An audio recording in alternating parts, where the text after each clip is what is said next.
Hammaga assalomu alaykum. Bugun mana bitta nuqta chiqarishni ko'rsatib beraman. Hozir mana birinchi nuqta qachog'ini qilib chiqaramiz. Mana bitta nuqta bo'ldi.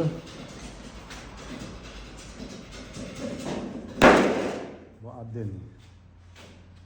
Nuqta bu sentrga kirgan. Buni sentrini ko'tarilsa pachoq o'zi chiqadi. Bunga rezinka bolg'a bilan urdim. Buni sentri bunga nisbatan sal объемliroq, kattaroq. O'shanisida farq qiladi. Bu tezroq bo'ladi, bu sekinroq bo'ladi. Tashlik chap qo'limizda bo'ladi. O'ng qo'lda mana shunday. Chap qo'l uchun chap qo'l bo'lsangiz, o'ziga moslab shunday ushalib bosiladi. Eng qulay variant shu.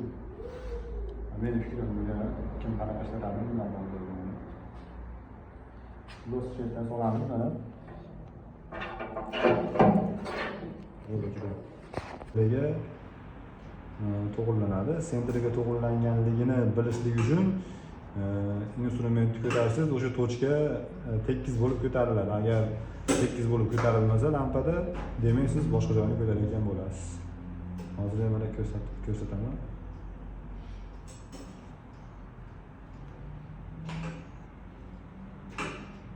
Mana. Ko'rdinglar mana. Agar sentrini ko'tarsanglar, lampaning shakli shunaqa narsaga o'zgaradi. Ikkita yengil ko'tarib qo'ysanglar.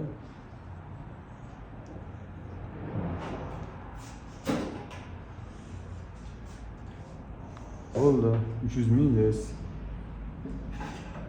Yonini sal qo'shib qo'yiladi, bo'ldi. Endi ikkinchi pachoqqa o'tamiz. Ko'ryapsizmi ikkinchi pachoq? Ikkinchi pachoqda bunga nisbatan sal sentri sal kattaligini hisobiga sentri sal ozgina vaqt ketadi. Ko'proq ishlanadi demoqchiman. Mana bitta, ikkita, uchta qilinadi. Shunaqa qilib sekin-sekin chiqariladi mana.